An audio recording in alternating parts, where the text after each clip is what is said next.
Awesome. Well, hey, today we have on Mo, owner of One Jiu-Jitsu here in Tustin, California.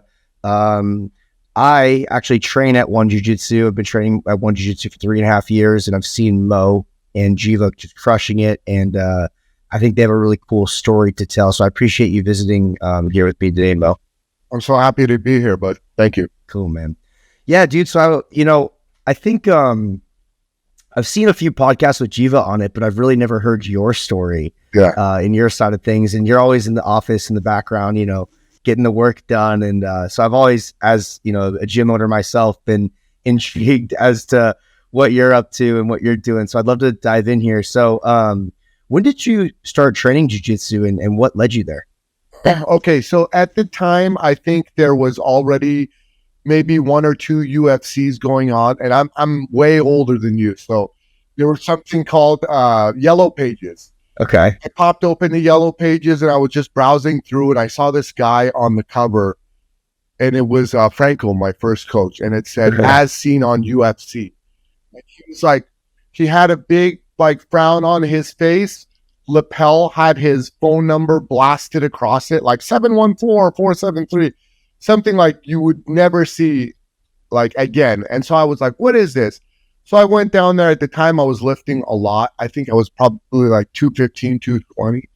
So I wanted to kind of test myself. I already wrestled in high school and stuff. So I went down there and he was cool. He was like, yeah, let me give you a key, put it on. And I was like, all right, I did the class. And then at the end of class, he let me roll. Like over here, we don't let anyone roll, right? Because it's a safety issue.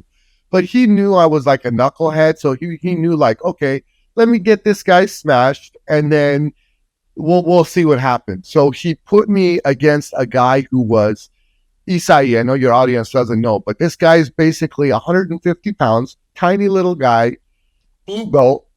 And this guy, in a matter of 6 minutes, tore me up. I think 14, 15 submissions. He arm bar, triangle, everything you could imagine. Stuff I'd never even seen. At the end of the roll, I was so humiliated, right? And I know Franco, he did it in a way, and this was all Carlson guys at the time. Their thinking was either this guy's going to get humiliated and he's going to walk away because his tail's going to be tucked. I thought I was a real tough guy and I'm not, and I don't want to be here. Or he's going to get humiliated and he's going to be like, hey, man, this stuff works. Show me what happens. Yeah. So I was the latter. And then right there on that night, I signed the contract, and my whole focus was basically to get back at that guy too. That was it. He was my sole focus. I signed that membership right there. And then every day we started coming back and training. And I met a lot of guys there that were that are gym owners right now and guys who fought in the UFC. And it was really cool to see that his environment was totally different than what we had at One. He made an environment where there was a lot of hostility. So if there's hostility between you and me and other guys, we're always going to be pushing each other because you want to be the top guy at the gym. But in the end, it's not conducive to building a good environment. Because a healthy training environment. It's not healthy. Everyone hates each other. No one wants to see each other win at competition because you want to be the top dog. And then new people, they don't really want to join because they're like, dude, this is super hostile. I got my head kicked. So that's kind of how it was over there. It was that's a very Carlson style. It's dog eat dog. And I loved it. So I just kept training. At some point, my friend wanted to fight in the UFC. So he came over to Team Oyama, who had Lotus Club at the time. He hit me up. He's like, hey, man, come down here, check it out. I went down there. At the time, Jiva was the head guy, but he was living in Brazil. So he came over once a year, maybe once every 6 months to compete in the Pan Ams or whatever, teach a couple classes, and then he would have to go back within a few weeks. Is this 2006? That somewhere, time? Somewhere around then. Yeah. So I came over there, started training there. It was a massive gym, something probably 20,000 square feet. And then I still loved it. And I remember the first time I think I was a purple belt. Blade blue or purple belt. Jiva came over. It was the first time I met him. I remember Giuliano at the time told me, who's the head guy, he was like, oh, this guy Jiva's going to come. All these guys from Brazil are going to come.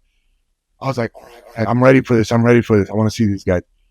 And I rolled with Jiva. Dude, this guy murdered me so bad. I was doing so good at the gym, at the people there, because they're normal people training, Yeah. They weren't professionals. But when this guy came over and like he murdered me, and he was super cool and humble, and he was very like complimentary. And I was like, dude, this guy's a total different type of Brazilian that I've never met. Because usually it was like, get the hell out of here. Like, you're nobody, And he was so cool. So we hit it off. At the time, he needed some help. Like, hey, he was fighting, right? So he wanted to get like videos of maybe his opponents and stuff like that. And I would try to get videos for him so he could do research and see how he can beat these guys, stuff like that. And just, we had a really good communication, good relationship. I was under him. He helped me tremendously with jiu-jitsu from blue belt. He would keep going back and forth from Brazil to here. But every time he came over, he helped me tremendously. And at the time I was teaching the kids program. So Jiva was the head, and he would put me and a guy, Bao, who owns Rounders right now, in charge of that program. He would teach us what to do. Hey, you got to do this with the kids, take them to competition, this and that. And then he would take off. We would take care of the whole kids program. And when he would come back, he would start running it again. And this would go back and forth because he was bouncing back and forth all the time.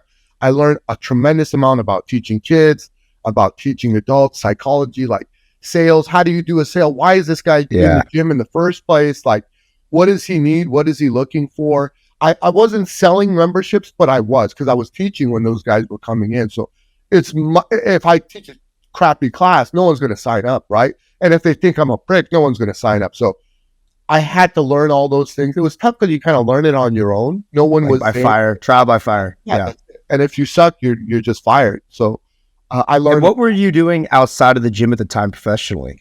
So I was in healthcare. I was in the healthcare business, and what we did was we used to go into private practices and focus on their businesses. So like pediatricians clinics, podiatrists, all types of different physicians who were only focused on, all I want to do is be a physician.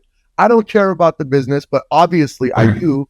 So we would go in there and find out their contracts that they had with different health plans, review those, change those. We would deal with their capitation rates, how they were getting fee for services, how they were marketing and pulling people in, all types of business practices for healthcare. I was doing that for quite a long time.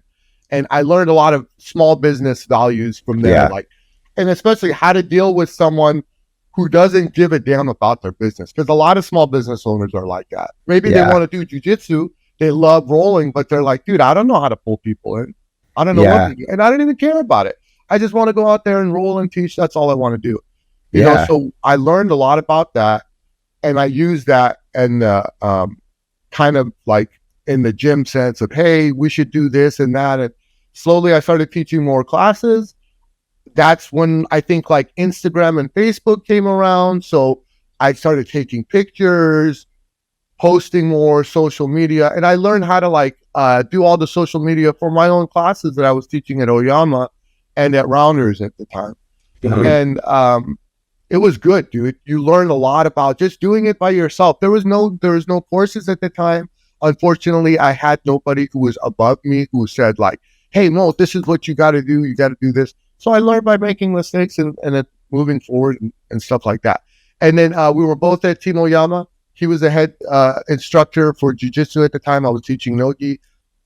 2015, I believe it was, we decided, hey, we want to go off and do our own thing and focus exclusively on jiu-jitsu. We don't want to do MMA. We don't want to do kickboxing and all that stuff. And then we started. Talk me through that decision, because I think a lot of people, jiu-jitsu instructors, trainers, coaches, anything gym related, you take that plunge. I know when I started my gym, it was because my other gym that I was working at was closing. And it was this feeling of like, well, it's either now or never. What influenced you guys to make that decision? And what were some of the difficult times during that period? Starting from scratch is hard. Did a lot of people follow you over? Is that how it kind of worked? Yeah. So the decision, I had no doubts in the decision because I knew Jiva had we had the same work ethic. And like one of the best advice I can give people is if you're going to partner with someone, you have to have the same work ethic. If you have a really high work ethic and the other person doesn't, you guys are going to get into lots of feuds. You're going to get mad because, hey, this guy's not carrying his weight. So you guys have to, or if you're like, dude, I just like coming in here and training a little bit, getting a couple members going home. I don't want to grow. I don't want to do it. And that's fine too. There's nothing wrong with that. But don't get with someone who wants to expand and do all this because you guys are going to butt heads all the time. So on that tip, I knew this is the guy to be with. I know how to deal with the business. I know how to do all the marketing and stuff like that. I was going to grad school at the time for business as well. So I was learning a lot about business. And then I had some money saved over from my career. And I said, hey, let me take I think it was about 25 grand to get mats, paint the interior, do the bathroom so that it has a shower. Because I'm like, hey, what we want to aim for is working professionals. These guys want to come in the morning. They want to be able to take a shower, go to work. Everybody, don't do that, dude. Just make it mats and don't put a shower, this and that. But that thing saved us so much because the guys who were coming in were taking a shower. There was a line, take a shower, go to work. Take a shower, go to work. And then we opened up.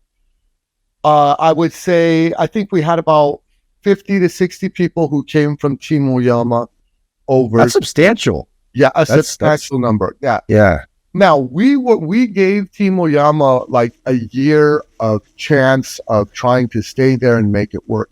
The problem, and I think this is good for other business owners, because people take this leap of, can I leave this gym that I'm at, this business that I'm at, and go somewhere else?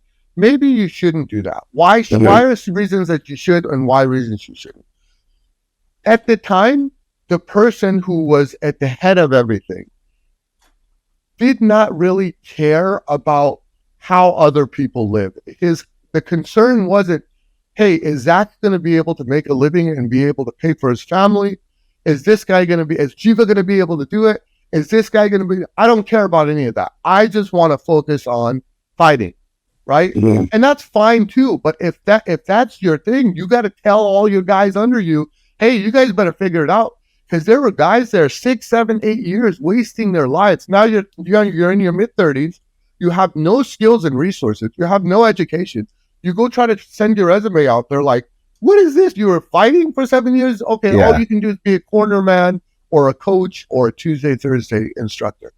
So he wasn't really looking out for people in that manner. Yeah. So it was like, dude, we got to get out of here. There's no way you can, in a few years, you're going to be mid-40s. People aren't going to want to see you. You're going to be like, oh, this guy's old. I remember this guy who was back in the day. I want to learn from the new hot guy who's all over like AOJ or something like that. You missed your opportunity, so you got to move. So we decided to take that plunge at that time. I think it's interesting too, because two things there. Number one, when you're talking about when you opened one, the focus was on Gen Pop. I mean, right? Focusing on the masses. And that's one of the things that we've done at my gym is I've had to tell my team, hey, you can't focus on the 1%. You can't build a business on the 1%. It has to be on the 99. And while it's not always flashy and fun, it's what works. And you'll still get the 1%ers that come in and make you great and win the tournaments, and that's cool. But that's not what sells memberships. And that's not what grows business. What grows business is the community, the level of instruction, all of the stuff that obviously you guys are doing, or else I wouldn't have been a customer for the last 3.5 years. Yeah. And then two, this idea of when you do go off on your own, I think a lot of coaches, instructors, yada, yada, people think they can just do it themselves sometimes. So they just like, hey, I'm awesome. I'm carrying the weight here. And then they break off and they realize it's harder than they thought it would be. So that's one end. But on the other end, if the guy in charge isn't providing ample opportunities and there's no visible ladder or clear vision, they're going to want to go. And that's what we're going to do, dude. Yeah. I'm going to be in my mid-40s. I have nothing left. And it bothers me when you're in a position of power and you're not looking out for people like that. Yeah. It's like, dude, either you got to put me in a spot to take care of myself, or you got to tell me so that I can be like, hey man, I'm out. And that's cool. Like either choice. So that's the reason why we did it. When we came over, we got those 50 to 60 people. So we were at break even pretty quickly. But we weren't making money, man. It wasn't like, oh man, we're making a ton of money. We had, I think, 1,800 square foot building. It was about 850 mat space. Everything else was bathroom, showers, stuff, office, stuff like that. So what capacity was filled like that. Yeah. And in this business, capacity is huge. Why is it huge? You have certain times that you can train. 6:30 a.m., right before people go to work. 12 p.m., which is the lunch crowd. Oh, I'm leaving work. I want to come in there, train, and get the hell out. By the way, we can say hell and all that, right? Yeah. And then 6:15, all your nighttime classes and stuff like that. Yeah. So if you got to fill those classes out. Now, a lot of jiu-jitsu places are like, dude, I'm going to do it at 10 a.m., 9:30, 2 p.m. Why? Well, that's when I want to wake up at 9 and hang out a little bit, go to the gym, and then I'll teach. But it's like, who are you going to get in at 10 a.m.? I'll tell you who. College kids, right? People who are maybe maybe some people are working night shifts or something like that, but you're going to get a lot of unemployed people and people who have like money where as soon as the wind blows, like, oh, I got to stop my membership. Mm-hmm. Oh, I lost my job. I got to stop my membership. And once you start going to those people, it becomes a problem because there's a high amount of turnover. Not only do you have to deal with those costs of losses, but your instructors, they get demoralized because they're like, dude, I'm losing all these students. Maybe I'm not teaching well. I don't know what I'm doing. That's a huge thing. You have to constantly have these guys that are teaching motivated. What motivates them? I mean, we'll get into that later, but that's a huge thing. If you have a high amount of turnover because of who you're marketing towards, that's going to be a problem in the long run. These guys are going to get sad. They're going to lose confidence in themselves, and it's going to be a cycle. And it's going to get worse and worse. So you got to really watch out for stuff like that. You hit the nail on the head. It's you. One of the things I learned early on when I was talking to a business mentor of mine in the beginning, and I was trying to get a certain type of clientele at a certain time. And first of all, number one is you almost want scarcity. So like in the beginning with a group class business model, it's like you can't have a class every hour or else no class is going to have multiple students. You're going to have one-on-ones or two-on-ones or three-on-ones. And if you want to attract a certain type of customer, you have class times when that customer wants to train. So yeah, like you said, if you open the 10 a.m., you're going to get the people that are a little bit more flaky. It's a different type of customer. And so I think you guys have done a really good job attracting, certain types of different classes. I see it. Like I know I train at noon because the noon class is like all the grinders, it's either the entrepreneurs or like the people who are high enough in their jobs that they can just peace out for the day.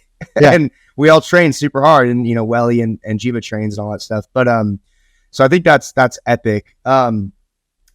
Starting out, like, was there a realization you guys had? Like for me, I think I realized, wow, this is a lot harder than I thought it would be, or it's more expensive. Was there anything in the beginning when you first opened that first location where something happened and you're like, oh my gosh, like this is difficult?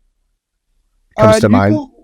In the beginning, I think a lot of the permitting processes and stuff, boring stuff, sucks, man. We're in here to do what? Like, I love business. I love jiu-jitsu too, but I love business more, right? And Jiva loves jiu-jitsu, right? And it's like, there's so many things you got to do for a business. I got to get a conditional use permit. Mm-hmm. I got to get this type of parking permit. Oh, you want to put in a bathroom? You can't just put in a bathroom. The engineer's got to come in there. He's got to design this. So there's all these boring things. And then the city's got to get involved. Oh, I looked at your... No, this water is not flowing out properly. Come back. Now, no one talks about this in business, right? No. Because, that's boring. Yeah, it's boring. But you should know about it, right? Or you should be warned about, this is the stuff that you got to handle. No one's going to come in there and be like, oh, I'm going to take care of that for you, Mo. No one. No. So you got to take care of all that stuff yourself. You got to deal with the city. All that stuff takes a tremendous amount of time, particularly when you're working with government workers, right? Because it's like, you're not dealing with businesses. So they can have all the time in the world to deny you and be like, okay, we'll be back in 3 weeks. But it's like, well, dude, that's a long time that you're going to take to come back. So all those boring stuff, that was difficult too. Stuff that was difficult at the actual gym was, we did everything. Not only did we teach, we cleaned the place afterwards. We cleaned the mats, we cleaned the toilets, we cleaned the showers every single night. When it was finished, we took at least 2 hours, Jiva and I, to clean everything and then go home because the guy who wanted to get paid for it, if he took that money, he was taking practically all of our money. I'm like, well, what am I doing this? I would rather just clean the place. I'll get paid more than myself, So all that stuff was tough. And then just dealing with the day-to-day people's personalities. It's a small gym, man. So it's like you get a lot of personalities in there. You have to manage everybody so that there's not like animosity between people. That stuff we're cool with. All that stuff we're cool with, but it can get tough to deal with. Oh, most definitely. And shoot, I had one. One of the things that I've really noticed too, that you guys have done a great job, and you kind of touched on this a little bit earlier with instructors, is you have very low instructor turnover. I mean, I don't know if you have a figure, but I think pretty much I've seen the same instructors the entire time I've been a member for the last like 3.5 years, almost 4 years. What do you attribute that to from a leadership and business standpoint? So I'll tell you this, like for one of our instructors, I reached out to him sometime in 2014. He was living in Brazil at the time, and I think he was a brown belt at the time. And I already set in motion, like, hey, I want this guy over here in the future. I want him teaching. So we did that. And then I went through his whole visa process. It was a huge process to get him over here. Now, when you do something like that, you build a huge relationship, right? Yeah. I'm also responsible for bringing him and his family and his kids and everything over here. So it's like I have a lot of financial investment in it too, right? But we have such a tight bond with all of us that we hang out and we're constantly talking. We treat each other with respect. So no one's looked at as like an employee, like, hey, you go do this and you go do that.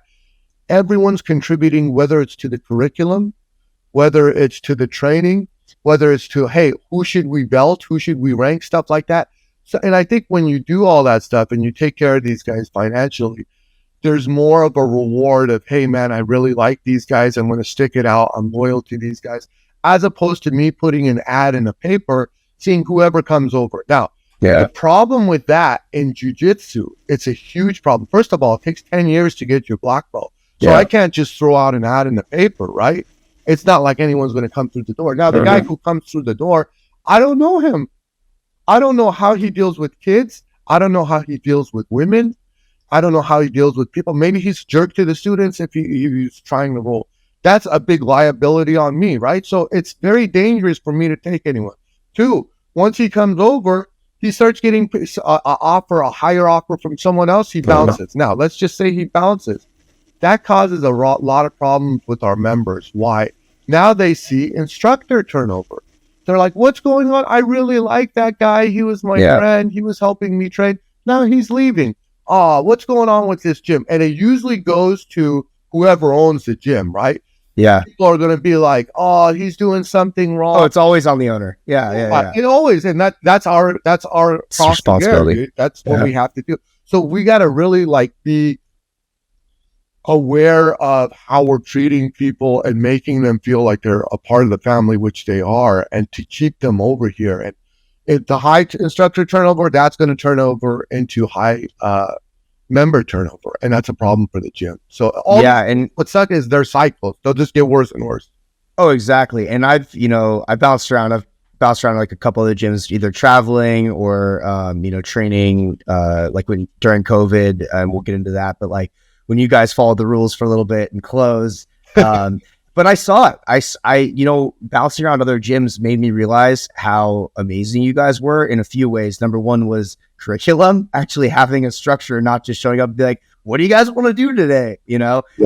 Number 2, same instructors, same faces, and keeping good instructors, because good instructors at most places, at most academies, just jump ship as soon as they get a better opportunity or to open their own studio. And that makes it really difficult. So you guys have obviously done an outstanding job there. Now, obviously, so you guys expanded to what I would call a finished product in 2020. Locker room, showers. I know you guys put in a ton of cash into that building. I mean, do you mind me asking how much you guys invested to build out your current space? It was around 200. Yeah. Wow. Yeah. So, because it's a finished product. Now, a couple months later, a few months later, world shut down. Take me through that experience, because jiu-jitsu is not the type of sport where you can just continue. I mean, it's contact. So what happened? What was going through your guys' head, and how did you withstand that period of time? So I think we were literally here for a month. The build out took a year, which took an incredible amount of time, because the GCs who we hired were terrible, right? And that's another thing that I think business owners or future business owners should be conscious of. Every GC, the problem with GC is the general contractor who's going to be taking care of doing all of your, hey, I'm going to build this bathroom, I'm going to build this shower. The problem with the industry is that everyone who comes to you, you don't really know their experience. There isn't like kind of a Yelp that reviews every GCs. So they just say, hey, I'm going to give you these 5 references. Of course, the 5 references are going to say, this guy's amazing, right? And then one guy's going to give you a quote for $300,000. The other guy's going to give you a quote for $100,000. And your mind is blown, because you're like, how can these two things for the same exact things vary that much? Like, I expect like maybe $50,000 difference, but when it's so huge, I'm like, is it the labor that's terrible? Is it, this guy's buying cheap stuff because they're not marking the specific items that they're buying? So that's a problem, right? It took us a year. Finally, when we opened, we were open for literally a month. Now, let me tell you that what sucked more was during that month, man, people were walking in and seeing the gym and being like, okay, how do I sign up? Now, the whole time we were at our old gym, that never occurred one time. Because for one, it was in an industrial area. No one's driving around and going in there. You would have no reason to go there other than going to that specific gym. So here you have walk-in traffic from people going to the music store or to the grocery store and stuff like that, just walking around the plaza, the parents looking in, oh, what's this? Oh, hey, I want to sign my kids up. How do I do it? So me and Jiva were blown away. We're like, dude, I didn't even know that this happens, because we weren't in retail, right? So we got so excited, like, oh, this is it, man. We're going to crush it. And we had so many signups like that we're like, dude, how can anything go wrong? Within a month, I'm watching TV, and I'm starting to see like these guys in hazmat suits walking around everywhere. And they're saying, oh, everything is fine. No, don't worry about it. Everything is cool. And I started panicking at the time, and I knew it was bad. At the time, Jiva and Wellington didn't know that it was going to be this bad, because they didn't. I don't think they had the foresight to see like what's going on. And my mind immediately, like, why are these guys wearing hazmat suits? And then why is in China, it's like all the stuff that we saw, we don't even know if it's real or what's going on. People are collapsing. So at that point, you're like, dude, if this thing is airborne, let's just say, forget about if it's real or fake. You have to assume it's real, because it's gonna affect your business, right? So people are collapsing in the street. This thing is airborne. Dude, how am I going to train? I'm literally in your face when I'm training with you, dude. We're breathing on top of each other. There's nothing worse, no worse business to have than jiu-jitsu in COVID. So after like 2-3 weeks, I'm like really panicking, because my all these thoughts are going in my mind. And then suddenly I'm seeing places in the United States shutting down, locking down. And I think a week before Newsom went on the air to lock down California, we proactively locked it down, right? We shut it down. So we had, I think, a total of 3, maybe 4 weeks in this place before we locked it down. And okay, so the questions come up of like, I know everybody wants to know, well, why did you lock it down? Why didn't you just say, hey, F it, I'm just going to keep it open, right? And looking back, right? And I don't know if I would, it's hard to know everything that you know now. Of course, I would hindsight's 2020. That's easy, right? That's I would never do it again, right? No. But let's just take us back to that time. If you think about it, let's say for the sake of argument, not knowing what you know now, you say, but the system, I'm not locking down. I'm going to keep it open, right? First off, you're risking your brand, right? Because there's going to be a ton of people who are getting sick, not even at your gym. Maybe their grandma's getting sick, and then they're looking at you as, hey, look at this guy. He doesn't even give a damn about my grandma. Because that was the story, right? grandma's getting sick, grandma's getting ill. You don't care about it. You're going to go kill your grandma. If you get it, bring it home. Yep. Yeah. So you're risking your brand saying, I don't care about anything. I'm going to keep it open. That's just the brand. Now, two, let's say it's real, right? You got to assume it's real, it's fake. There's two types of errors you can make. Type 1 error is like, I'm wrong and it's totally real. I was thinking, oh, this thing is fake, and it turns out to be real. Someone gets sick, they take it home, and then they give it to someone in their family who dies. Now, I'm at maybe a liability risk. We don't even know what's going on legally because the thing is so new. But as a business owner, you got to think of all these things. You can't be like, I don't care about any of that, because we could potentially be at risk, and our insurance could say, no, I'm not going to cover that because the government told you to shut it down and you chose not to do it. So we chose to go up to abide by the rules and lock everything down. We didn't want to piss off our parents. We had some parents and stuff like that.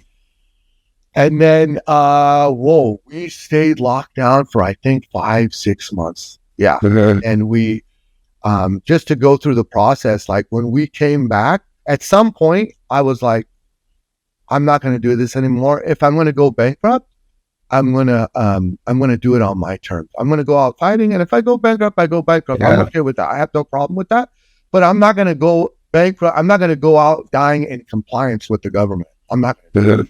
So we decided to, but before that, we were doing such ridiculous stuff, man. We had 6 people in here. I did the 6 feet of space with tape. They were doing exercises, push-ups. The fitness classes. Yep. Dude, my girlfriend at the time took pictures of me because I was recording this stuff. And I was 230 pounds. I had so much depression at the time. It was insane. And I looked at myself. It was hands down the worst period of my life. And I'm just looking at myself. I'm like, dude, what are we doing? We had kids doing push-ups in little boxes, and it was so ridiculous. And I look back at that time, it was definitely the worst period of time in my life. So, yeah. Dude, it's so tough. And I remember I came back right when you guys opened up like actual training again. I want to say it was the summer of 2020, right? Yeah, that sounds about right. And it was literally, it'd be like me, 2 other guys, and Welly for like a night class. And like, they would just Shark Tank me. It was actually really fun for me. And it was great for my growth and development. But either way, it's like I was semi-private the whole time. Yeah. But yeah, from a business standpoint, I mean, with martial arts, with jiu-jitsu, when you need another body, there's nothing you can do. Like for us at my gym, we were able to rent out equipment. Yeah. And I did it so like people that were comfortable coming in, like did train with like time slots, spaced out, whatever, all that bullshit. And then we rented out probably half of our stuff. So I was able to keep it going. But yeah, this idea that, I mean, that for me personally, that was the first time in my life where I realized how little we have under our own control. Like to an extent, like, oh my gosh, they can just come in and whatever they want. Yeah. And that was a huge eye opener for me. And I know me and you had some conversations just both being in the industry, because it was extremely hard. And obviously way harder for you guys, because of your business model. When did things start to hit the up and up? Because obviously there's been a ton of success and a ton of growth, specifically in the kids program is what I've noticed quite a lot. When did things start to turn back up for you, and how has the business shifted and changed, especially as you continue to grow? Sure. So at the time that we shut down, I think our membership ratio was about 70% adults and 30% kids, right? We just didn't have the resources for kids. And it's so hard to deal with kids in the sense of you need a lot of resources. You need a lot of instructors and coaches on the mat. And if you don't have those, you're going to get so stressed out dealing with 5-6-year-old kids and maybe 30-40 kids at a time. So we didn't have a lot of kids, right? And then what I noticed was when we reopened, one of these kids who I had, this guy was like he used to jump all over my back, used to fight me all the time. Like he was fearless and he would do jiu-jitsu all the time. Like I loved this kid so much, and he would be so rambunctious and mischievous and just jumping all over me, right? And I think he was like something like 5 years old at the time. When he came back, he had a mask on and he was like so far away from me, and I hadn't seen him in like 5-6 months. I was like, hey, what's up, little buddy? Like I went to go hug him and he was like super far from me. Wow. And he was terrified of everything. Like he was terrified of me. He was terrified of walking into the gym. Like he thought It was just me and Jiva in here. He thought maybe something good's going to pass from those guys on to me. And the change in this boy was like, it was like shocking to me. I was so saddened by it because of who he was, how fearless he was. I was like, this guy's going to be a CEO. He's going to do whatever he wants. To like, dude, I'm terrified of everything. I was like, what happened? And I realized what they did to these kids was horrible, right? Yeah. The effects, the psychological effects that these kids had from not going to school, from not interacting with each other, from being forced to be on Zoom, all those things damaged them tremendously. Who knows, maybe for life, but I know at least for a certain amount of time, it damaged these kids tremendously, right? You know, that's actually, it's funny.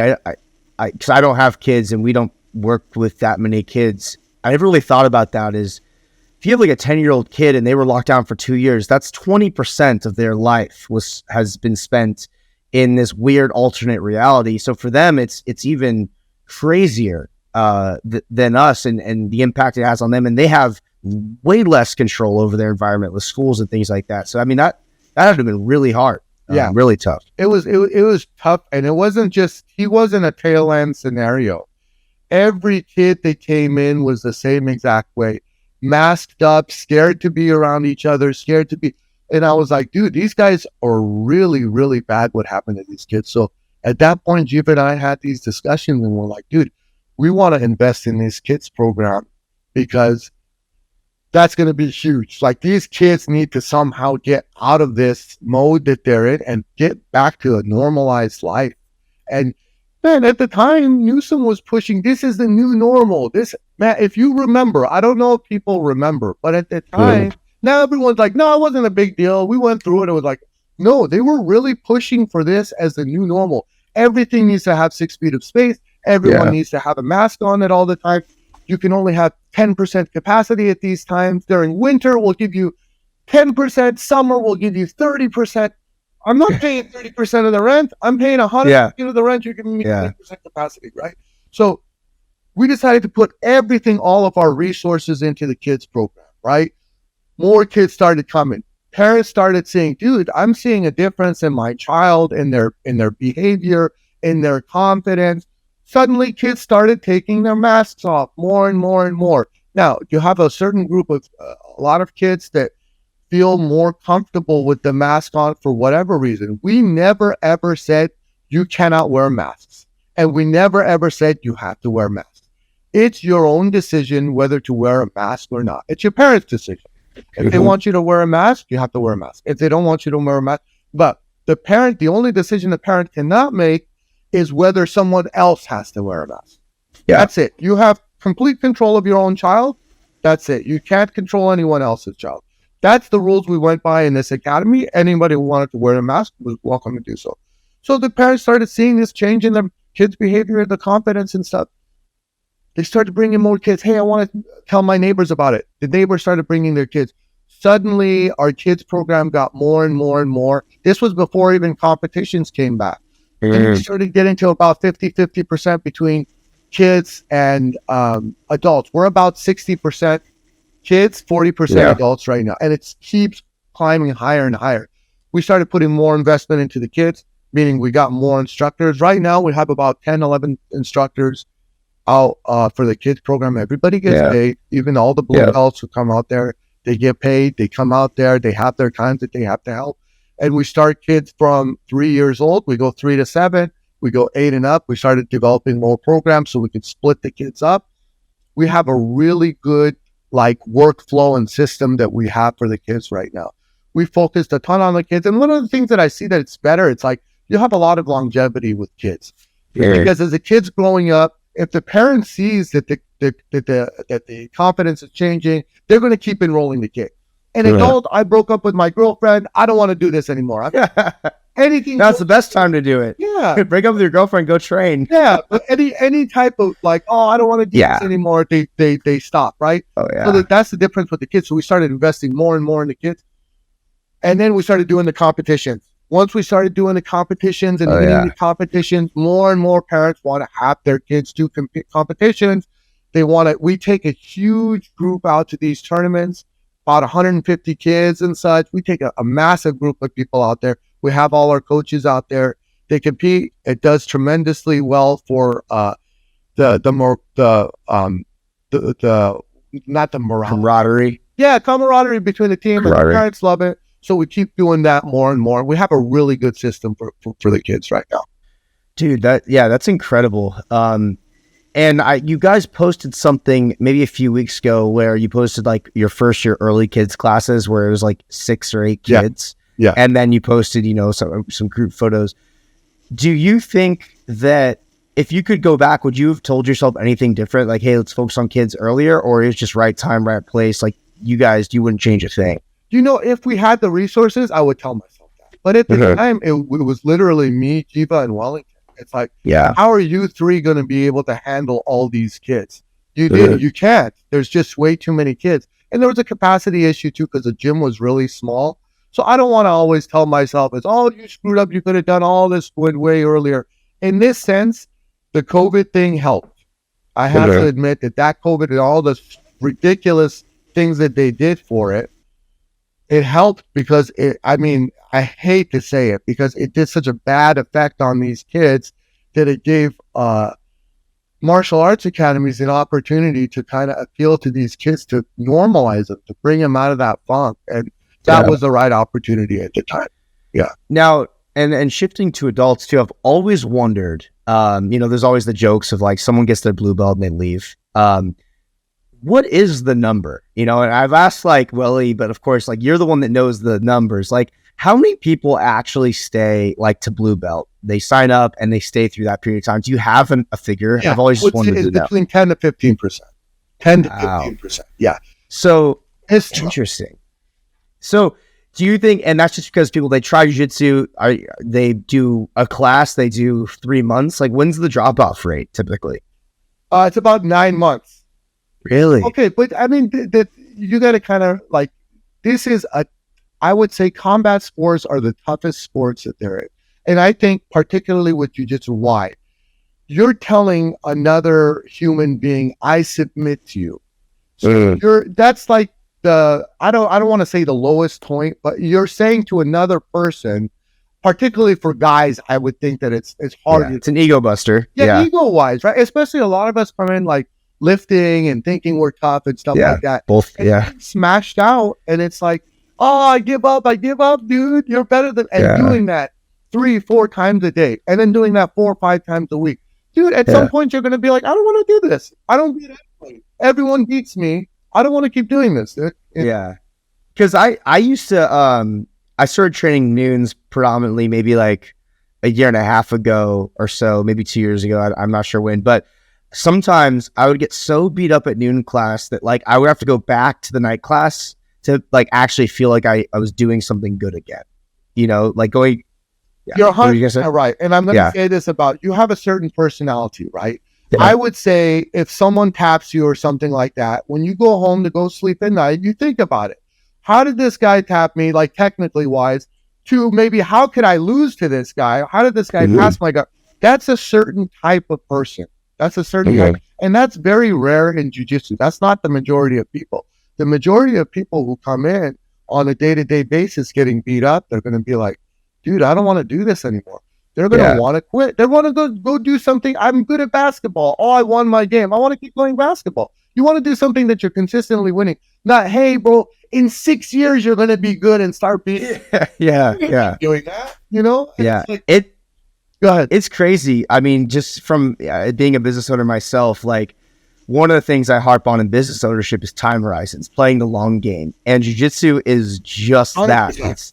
It's the long game. It takes 10 years to become the first point of like the epitome. And then for there, you're just a forever student anyway. Yeah. That's one of my biggest realizations actually I've had seeing, especially some of the guys when I came in, who had their purple belts that are now getting their black belts. I have this like mindset shift of like a white belt is just, or a black belt is just a white belt that kept showing up. 100%. And having that mentality in sports, in business, in everything you do, it has been a huge thing for me because we live in this generation of I want it now. Yes. I want it tomorrow.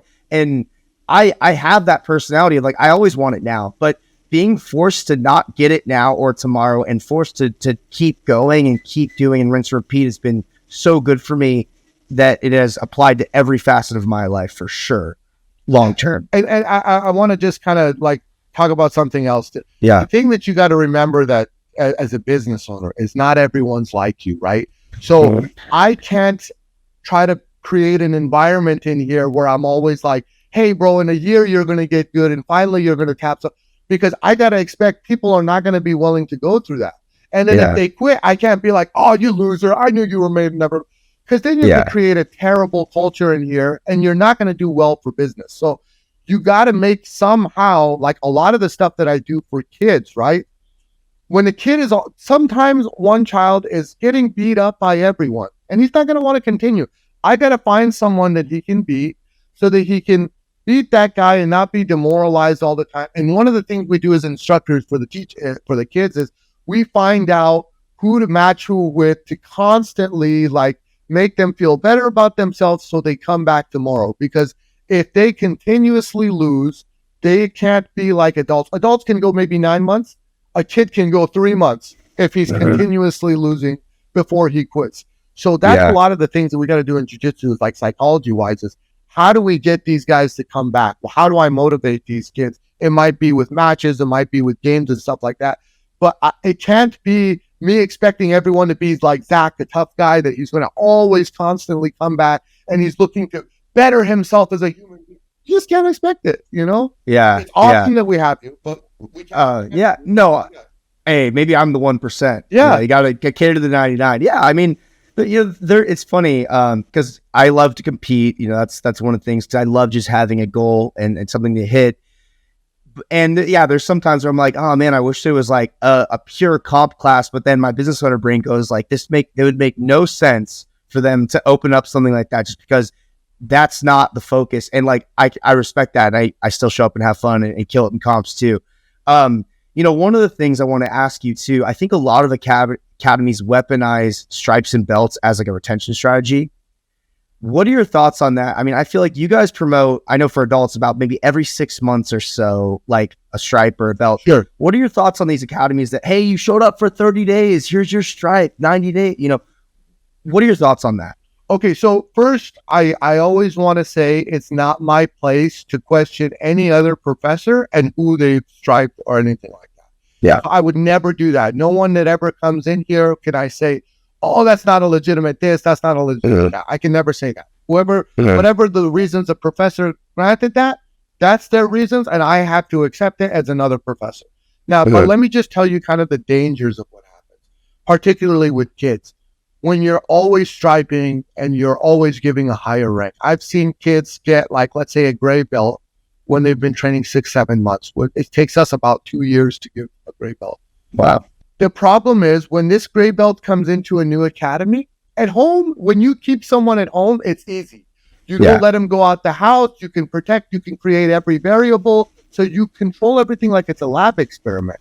Now, when the kid leaves the lab and he goes into another academy and he's getting beat up by white belts and everyone is smashing him, first of all, he doesn't even want to do it anymore. Second, he questions his own belt. And then third, it's like, what do I do? Do I keep advancing you from this point on? And now you're a yellow belt? And now you're like, dude, white belts are still beating me up. So it's like you're doing a disservice to that child when you're constantly doing that. You got to figure out some type of timeline. Now, the other thing is, some kids aren't going to get phenomenal. You know what I'm saying? They're not going to compete. Can I hold this child that's not going to be a competitor to the same standards as I hold this child that's a competitor? No, I don't. The child that's a competitor, I make it worse for him. By worse, I mean it's tougher for him to advance. And then he might get upset. How come this guy's got it and I don't got it? You're right. We hold you, and we explain to the people, we're holding you to a competitor step.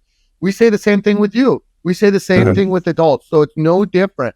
A competitor has a completely different approach and system and way to advance in jiu-jitsu than someone who's not a competitor.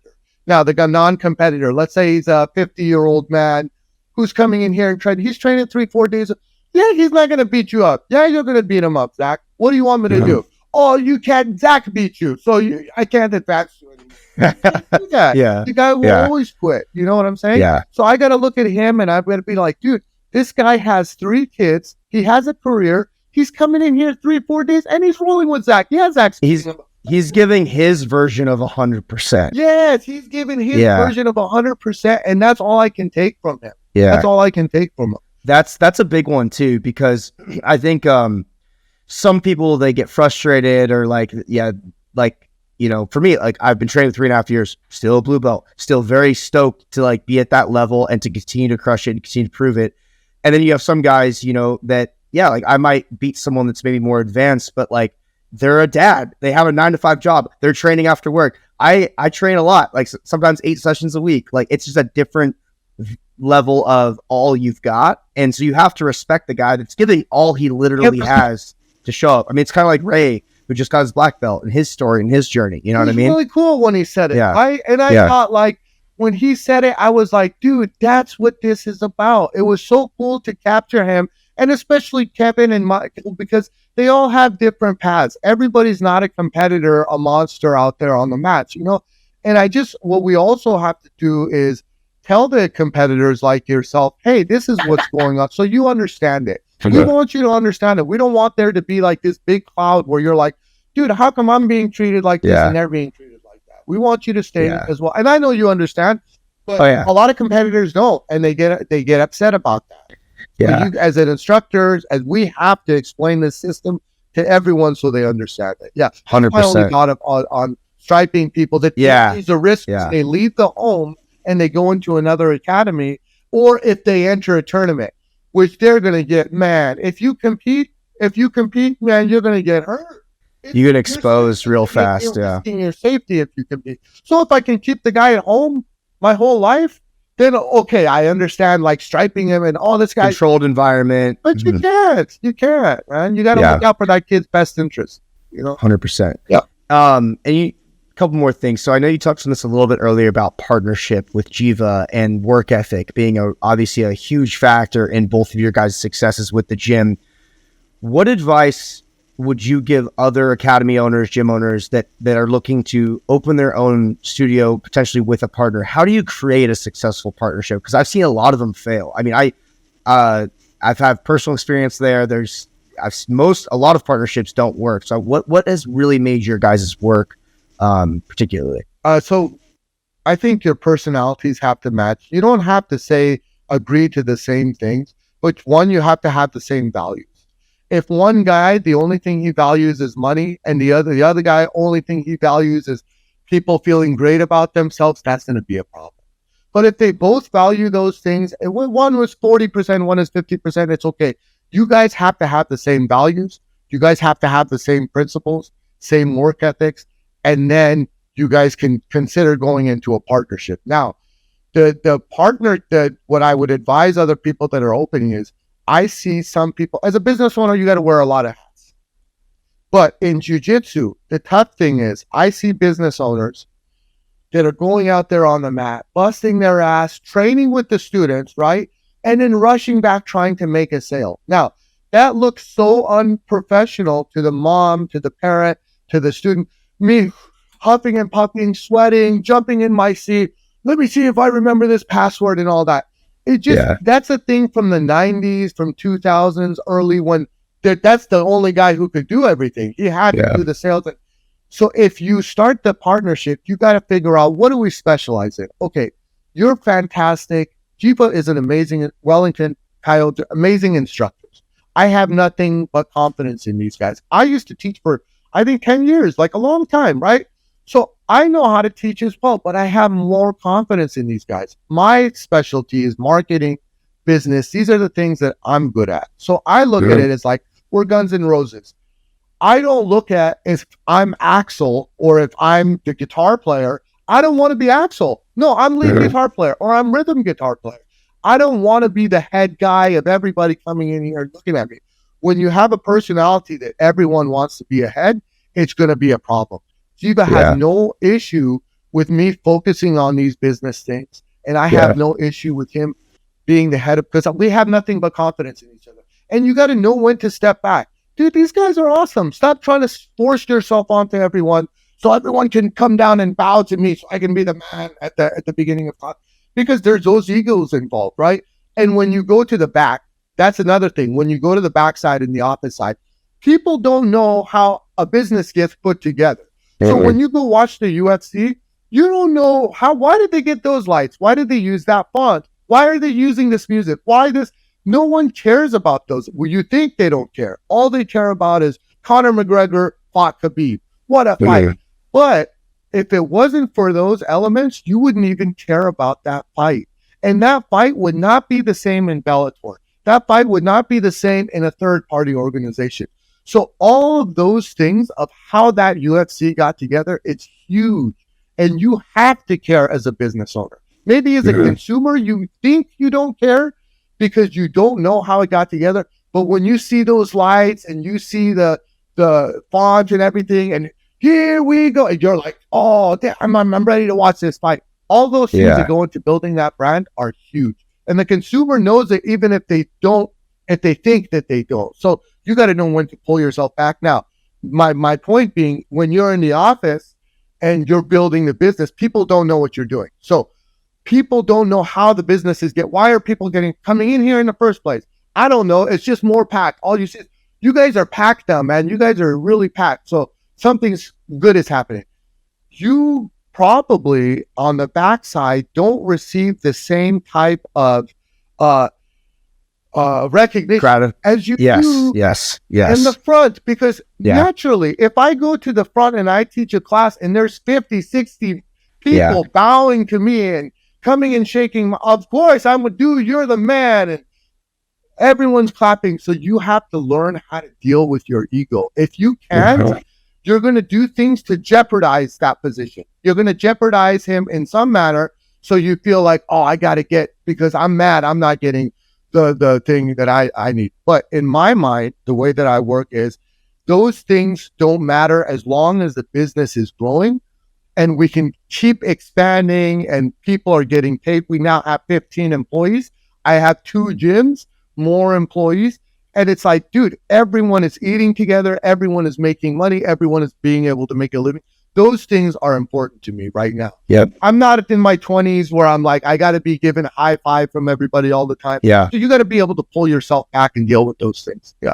Exactly. So it sounds like really just play to your strengths, find someone that maybe fills in those gaps, and then know your role, know your place. Role, dude. Kind of like a good relationship. I mean, honestly, like knowing your role, knowing your place, knowing where you guys stand, all contributes to the success.